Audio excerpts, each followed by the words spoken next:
Libreng online TESDA language course. Hi mga karekrod! Jen here.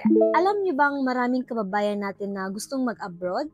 Pasado na sana sa skills at experience pero biglang language barrier ang naging hadlang?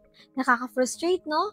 Kasi kahit qualified ka, hindi ka matatanggap kung hindi ka marunong ng language ng bansang pinapasukan mo in some cases. Pero good news, ngayong 2025, may libreng online test na language training classes na makakatulong sa ating mga Pilipino para maging mas ready at competitive lalo na sa trabaho abroad. Sa video na to, pag-uusapan natin ano ang meron sa libreng online language training ng TESDA, gaano katagal ang training at anong schedule ang pwede, anong requirements para makapag-apply, step by step kung paano mag-enroll, at syempre, ilang reminders para maiwasan na ma-scam.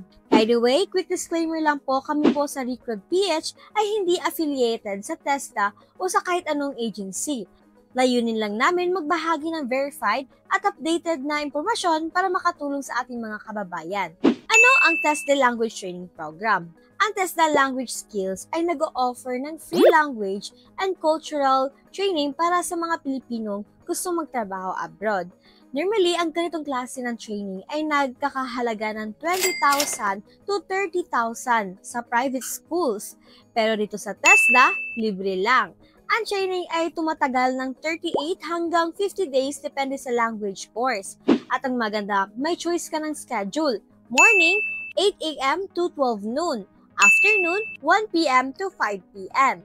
Languages offered include Japanese, Korean, German, Spanish, Mandarin, at iba pa depende sa demand. Sino ang pwedeng mag-apply? Open ito sa lahat ng mga Pilipino na 18 years old pataas. Requirements: birth certificate, high school or college diploma, pero take note, limited lang po ito sa slots. Kaya kung seryoso ka or interested ka, apply agad habang bukas pa ang enrollment. Step by step paano mag-apply. Ganito lang kasimple ang proseso. Step 1. Maganda ng requirements. Scan or ihanda ang birth certificate at diploma. Step 2. Mag-email sa TESDA. I-send ang application nyo sa lsi@tesda.gov.ph. Kasama dyan yung basic details, pangalan, edad, address, contact number, at preferred language course. Step 3. Screening process. TESDA will conduct a screening prior to nila yung mga aplikante na gagamitan ng language skills for employment purposes, lalo na sa abroad. Step 4.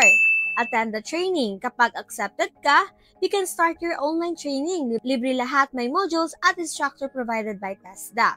Important reminders, wala pong bayad ang training na ito. Huwag magpapaloko sa mga nag-o-offer ng slot kapalit ng pera. Ang official email lang para sa application ay ang lsi@tesda.gov.ph. Lagi po kayong mag-check sa official TESDA website at ang e-TESDA platform para sa updates. At ayan nga mga karikrod, malinaw na ngayon kung paano mag-enroll sa libreng online TESDA language training. Ngayong 2025, libre na, online pa, uulitin ko lang, hindi po kami konektado sa TESDA. Goal lang po lang namin ay magbigay ng legit at malinaw na info para makaiwas kayo sa scam. Kung gusto nyo pong ng ganito pang step-by-step guides, i-comment nyo lang dito sa baba, mag-message lang sa aming Facebook page, Recruit PH. Good luck sa application nyo at sana makatulong ito para maabot yung mga pangarap nyong magtrabaho abroad.